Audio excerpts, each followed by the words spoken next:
빌라도 총독이 보기에 예수님은 죄가 없습니다. 그런데 유대 군중들은 예수님을 죽이라고 합니다.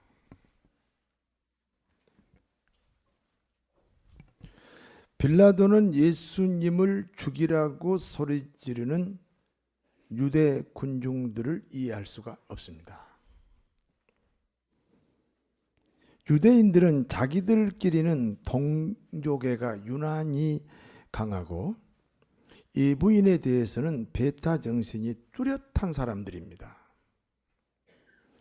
빌라도가 보기에 예수님은 유대인입니다. 그런데 외부인인 로마 황제에게 충성을 맹세하면서 자기 동족인 예수님을 죽이라고 소리 지르니까 도대체 이해할 수 없었습니다.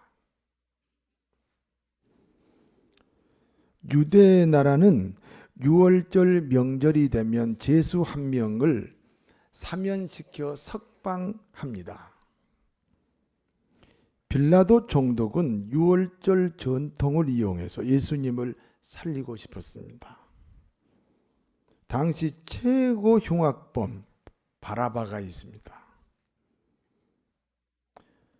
바라바하고 예수하고 누구를 석방할까 이렇게 질문하면 당연히 예수라고 말하겠지.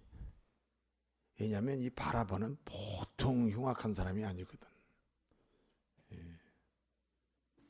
그러니까 바라바를 살려줄까 예수를 살려줄까 하면 당연히 예수라고 말하겠지.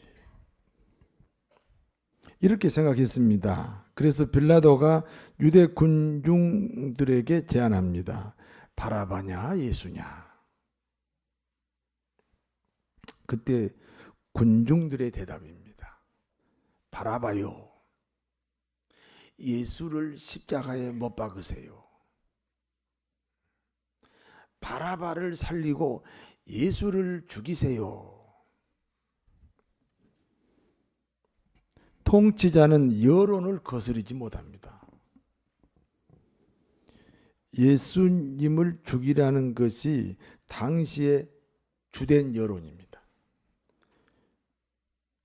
죽이지 않는 것이 옳은 길이지만 여론 때문에 예수님을 죽이기로 결심합니다. 2007년 7월 13일에 있었던 일입니다. 배형규 목사는 분당 샘물교회 교인 19명과 함께 아프가니스탄으로 단기 선교를 떠났습니다.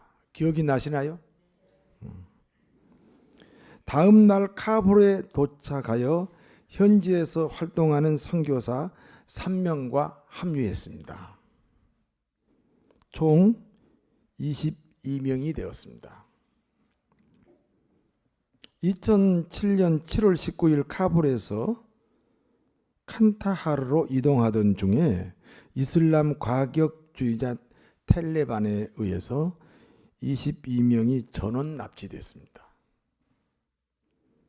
단기 선교팀을 납치한 이슬람 과격주의자 텔레반의 요구입니다.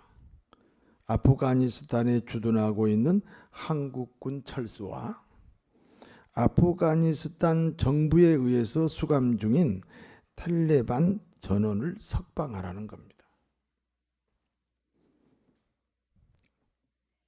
7월 25일 협상이 지지부진하자 인솔자인 배형규 목사를 살해했습니다.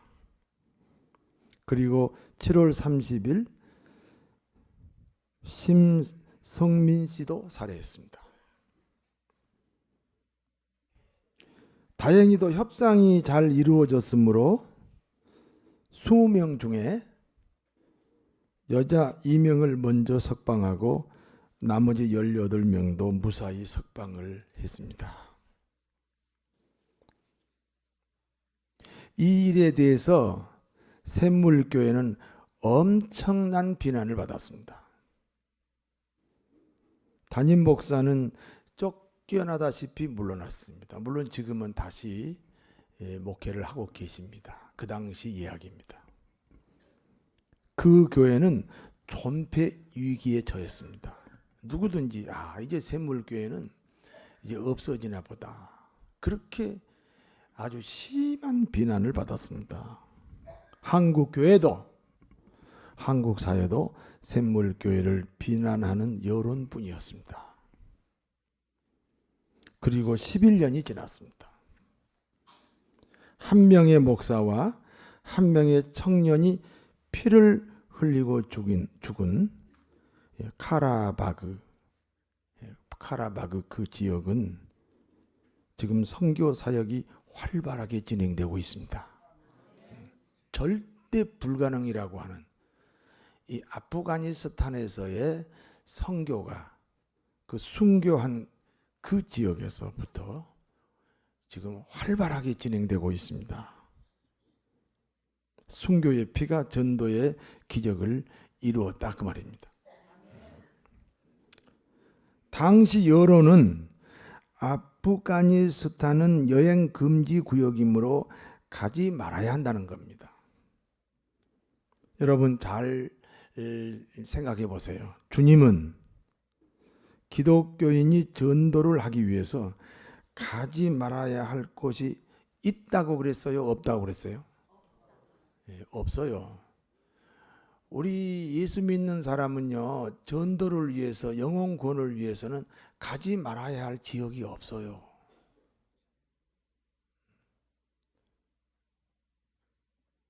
그래서 땅끝까지 복음을 전해라. 그래서 그 위험지구인 줄 알면서, 목숨이 위험한 줄 알면서도 이 아프가니스탄 이슬람 선교를 했습니다. 주님 명령대로 목숨 걸고 선교하다가 2명이 순교당했습니다. 그러나 당시 여론은 오직 비난뿐이었습니다. 오직 비난뿐이었습니다.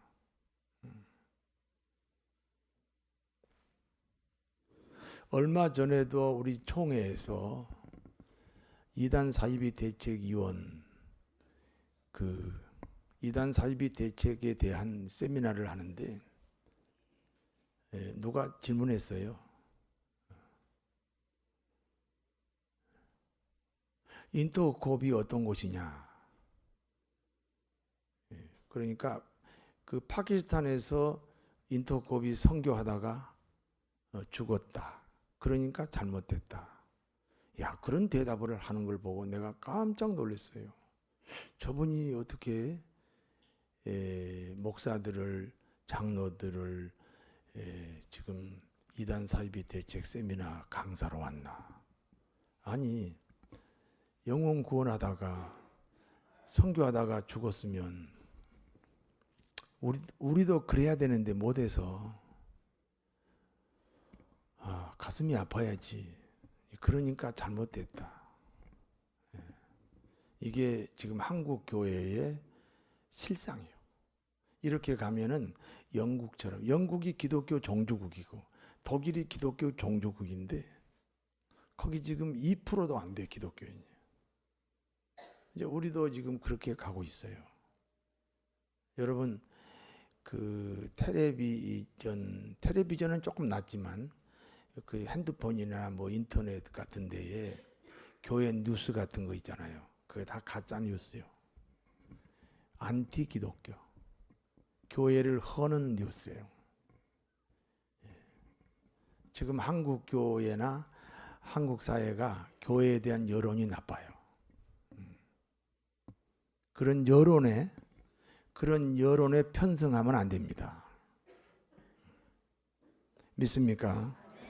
그와 같은 여론몰이에 의해 예수님도 사형원도를 받았습니다. 주님을 최대한으로 조롱하고 비웃음거리로 만들었습니다.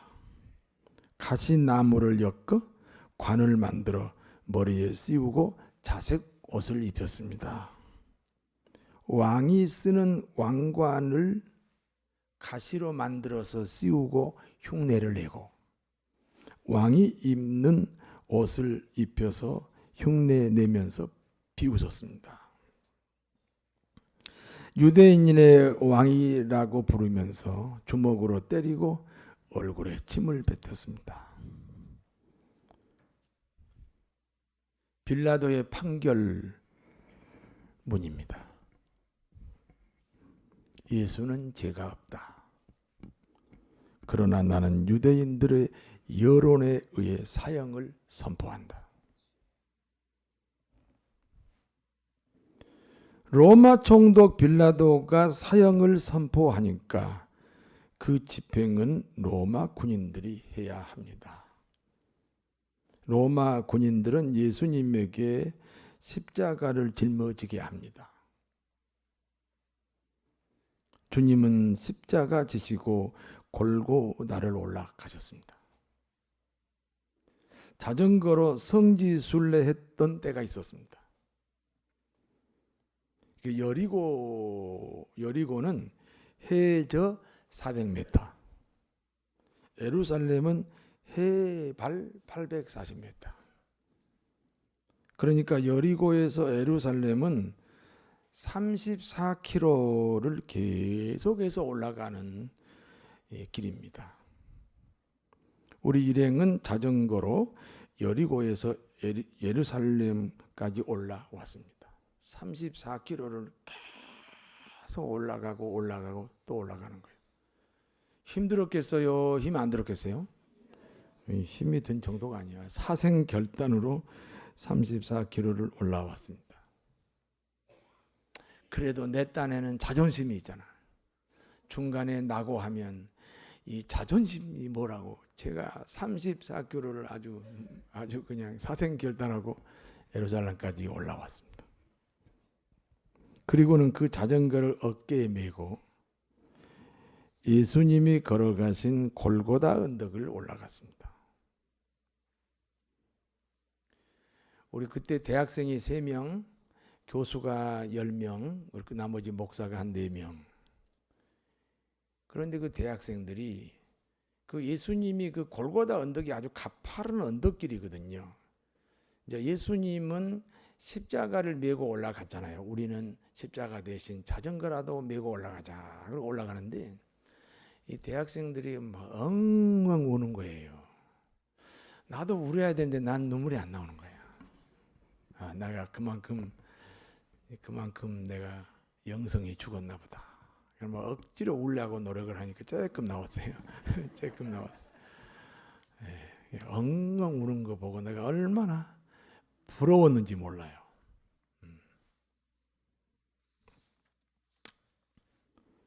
오늘 본문에도 예수님은 골고다의 험한 길을 십자가 메고 올라가셨습니다.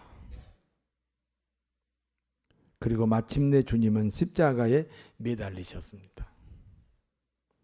예수님을 가운데 두고 좌우편에도 십자가에 처형된 사람들이 있습니다. 이 사람들은 강도입니다. 왼편 강도가 주님을 향해 원망을 합니다. 너도 구원 못하면서 어떻게 남을 구원한다는 것이냐? 야, 너나 한번 구원해봐. 너 평소에 뭐 인류를 구원한다고 다 거짓말이구나 하면서 비난합니다. 오른편 강도는 왼편 강도를 책망했습니다. 우리는 마땅히 죄가 있어서 십자가를 진다. 그런데 여기 예수님은 죄가 없는데 지금 십자가를 지고 있다. 죄가 없는 분이 죄인으로 죽는 것은 다른 사람의 죄값을 담당하기 때문이다. 예수님, 나를 불쌍히 보시고 나를 받아주소서. 주님이 그 오른편 강도에게 말씀합니다. 너도 나와 함께 낙원으로 간다. 십자가 선상에서 주님 영접하고 구원받은 사건입니다.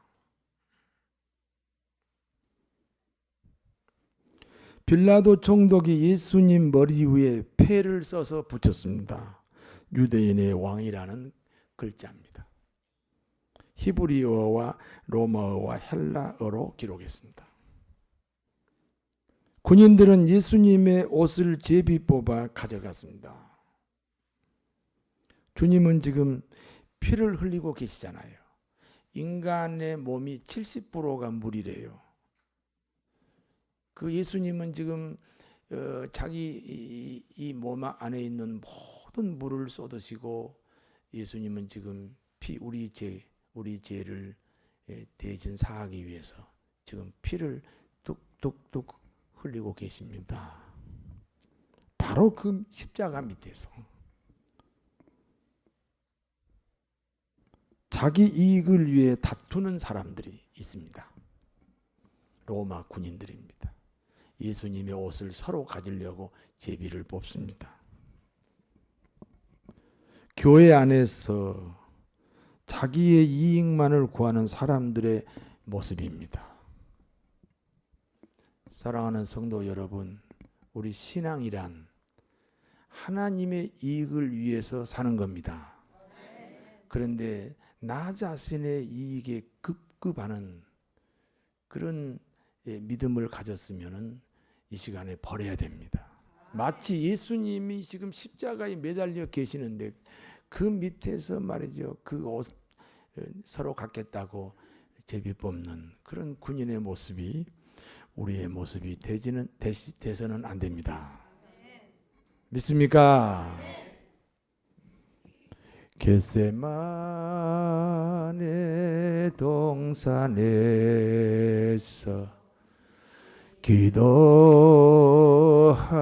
기도하실 때 주님의 땀방울은 피로 변했네.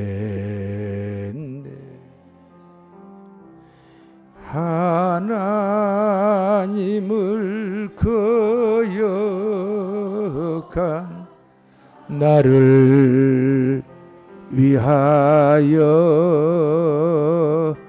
순종의 속죄 피를 흘려주셨네.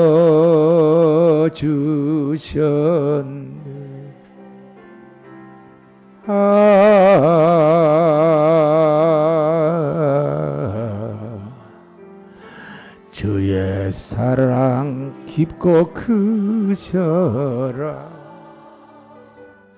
내 영혼의 파도처럼 메아리쳐 온다. 빌라도 다 같이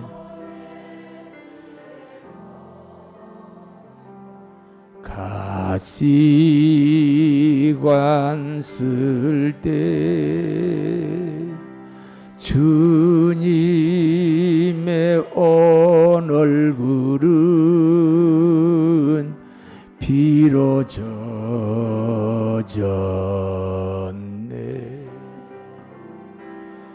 온 인류의 저주를 속하시려고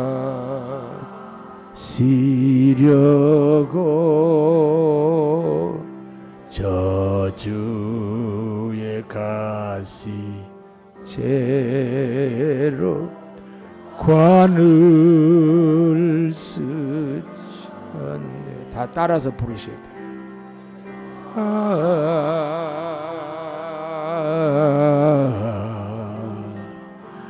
주의 사랑 깊고 크셔라. 내 영혼의 파도처럼 메아리쳐 온다. 빌라도의 군인들이 내린 채찍에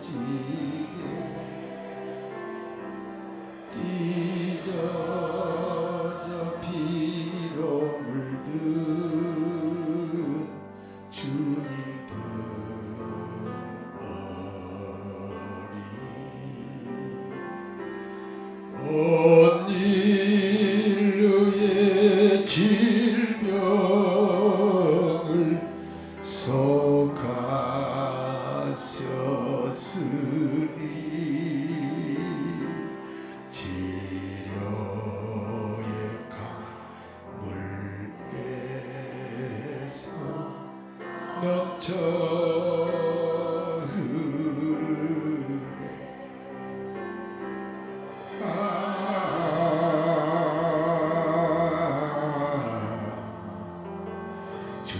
사랑 깊고 크셔라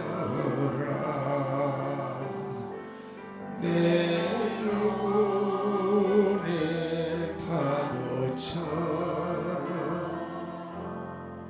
메아리 저온다 골고다의 십자가에 골고다의 십자가에 달리신 주님 손과 옆구리에 입은 상처로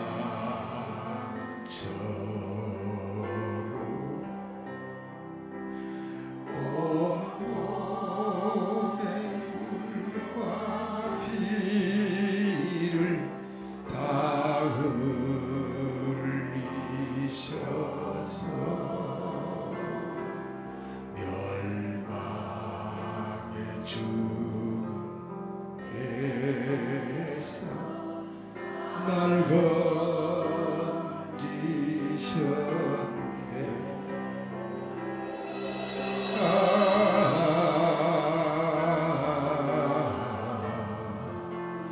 주의 사랑 깊고 크셔라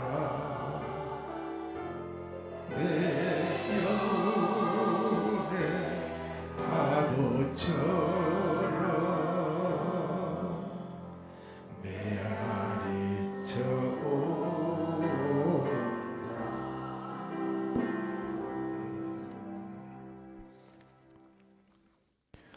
주님은 지금 십자가에 매달려 계십니다. 그리고 주님 십자가와 가장 가까운 곳에 누가 있었습니까? 예수님의 어머니와 예수님의 이모와 글로바의 아내 마리아와 막달라 마리아와 예수님의 제자 요한입니다. 예수님이 고통 중에 말씀합니다. 어머니 아들입니다. 그리고 제자 요한에게 말씀합니다. 보라, 이제는 너의 어머니다. 그때부터 요한은 예수님의 어머니를 자기 어머니로 모셨습니다. 주님의 마지막 말씀입니다. 엘리 엘리 라마 사박다니. 한번 따라서 하세요. 하나님 하나님 어찌하여 나를 버리시나이까.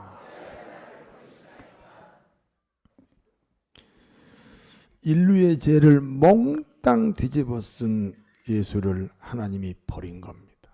여러분, 죄는 하나님과 원수가 아니잖아요. 그러니까 저와 여러분의 인류의 모든 죄를 지금 예수님이 몽땅 이렇게 짊어지고 있어요.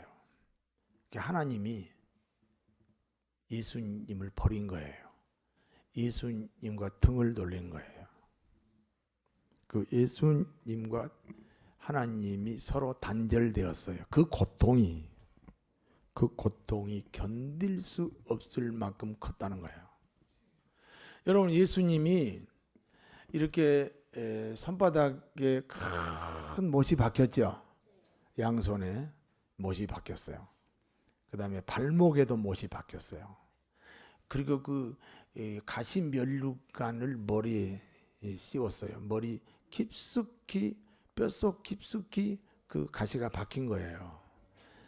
엄청난 그 채찍, 끝에 낚싯바늘 같은 게 걸려가지고 딱 치면은 그 살갗에 채찍이 딱 붙으면 그 군인이 쭉 잡아다니면 살점이 뚝뚝 떨어지고 얼마나 고통스러워요. 그런데도 한 번도 고통스럽다는 말씀을 안 하셨는데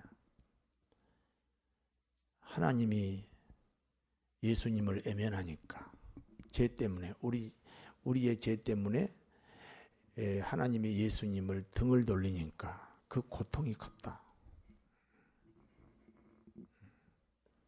여러분, 찬송 안 하는 고통, 기도 안 하는 고통, 예배를 빼먹는 고통, 이 하나님과 반대쪽으로 가는 그 삶에 대한 고통이 커야 할 줄로 믿습니다.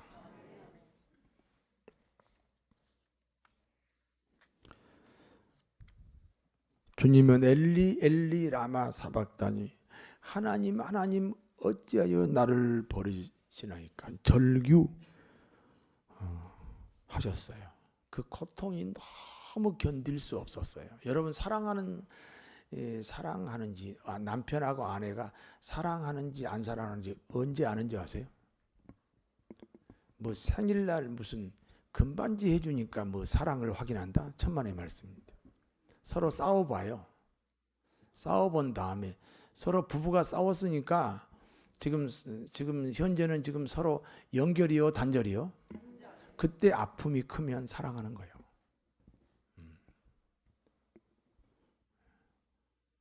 우리가 하나님하고 단절돼서 찬송도 안 하고 기도도 안 하고 예배당에도 안 가고, 그러니까 그 아픔이 커야 돼.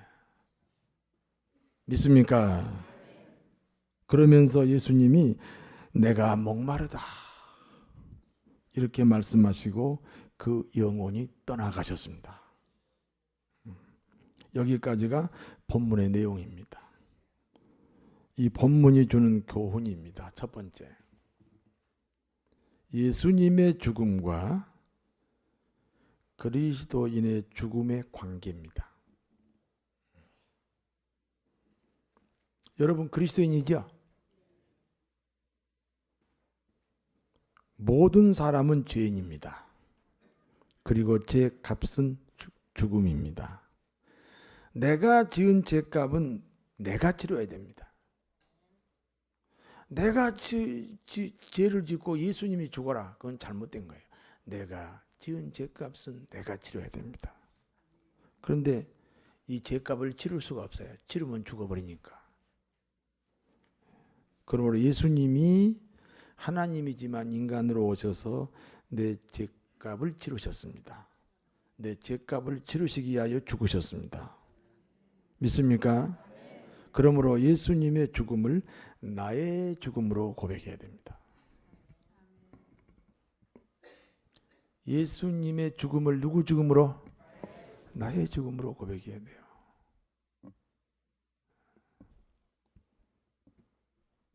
예수님의 죽음이 누구 죽음이요? 확실하게 고백할 수 있습니까? 자, 그래야 예수님의 부활이 나의 영생이 됩니다. 예수님의 죽음이 나의 죽음이 됐어요. 내가 죽었잖아요. 죽은 사람도 감기 걸려요?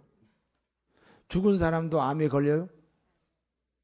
죽은 사람도 근심 걱정 있어요?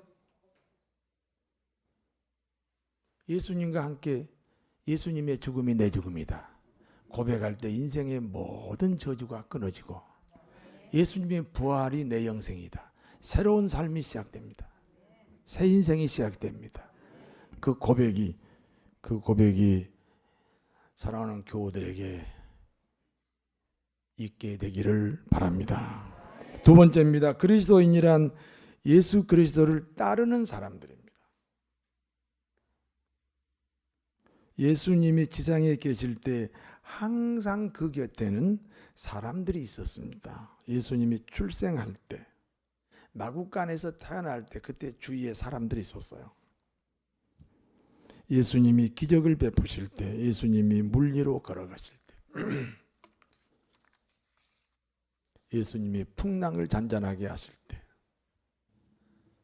죽은 나사로를 살릴 때, 죽은 야이로의 딸을 살릴 때, 벙어리를 말하게 할 때, 기머거리를 듣게 할 때, 장님을 눈뜨게 할 때, 문둥병자를 깨끗하게 할 때, 그때 그 곁에는 항상 사람들이 있었습니다. 믿습니까? 여러분이 예수 그리스도를 따르는 사람이라며요. 한번 따라하세요. 나는 예수님을 따라가는 사람이다. 그런 사람이 기독교인이에요. 그러면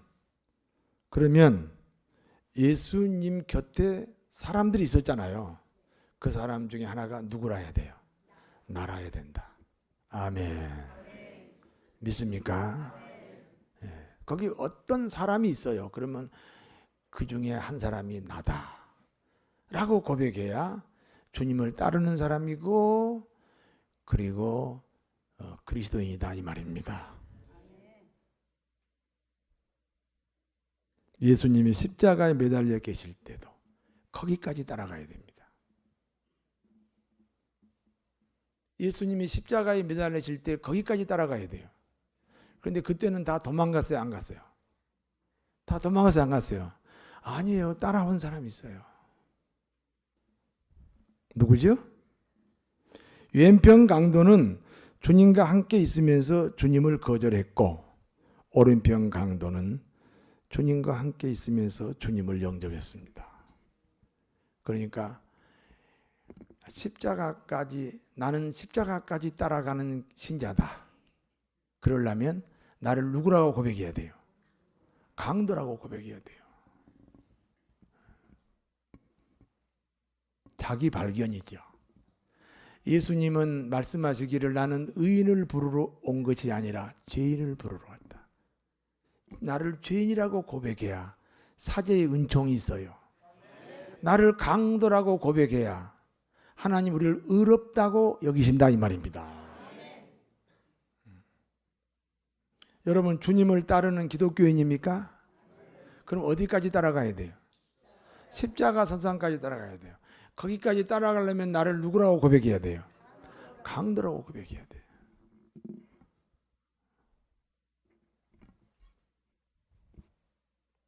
자기 발견 그리고 자기 고백입니다.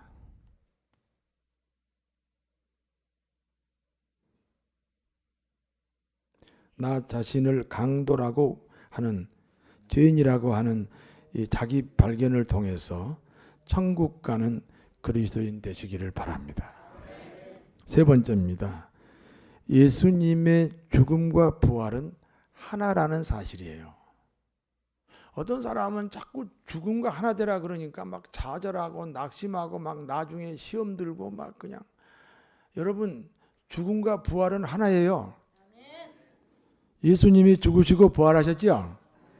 그리고 그것을 우리에게 선물로 주셨어요. 그러니까 예수님의 죽음과 하나 되는 순간 동시에 부활과도 하나 되는 거예요. 죄를 고백하면 동시에 용서가 이루어집니다. 그런데 죄를 고백 안 하려고 하지요. 고백만 하면 바로 용서가 이루어져요. 그래서 감옥소에는 다 의인만 있다 그러잖아요. 절대 자기는 죄가 없대요. 그런데 죄인들은 어디에 다 있어요? 교회에 다 있대잖아요. 우리는 죄인이라고 고백합니다. 그래야 동시에 용서가 이루어져요. 죽음을 고백하면 동시에 부활이 이루어져요. 부활신앙으로 승리하시기를 바랍니다. 그리스도의 죽음과 하나 되어 죄값을 치르시고 그리스도의 부활과 하나 되어 영생을 소유하시기를 진심으로 축원합니다. 기도하겠습니다. 하나님, 이 사순절 고난주간이 행사가 되지 않게 하옵소서. 주님의 십자가가 내 십자가, 주님의 부활이 나의 부활로, 그래서 천국 가는 아름다운 그리스도인 다 되게 하여 주옵소서. 예수님 이름으로 기도하옵나이다.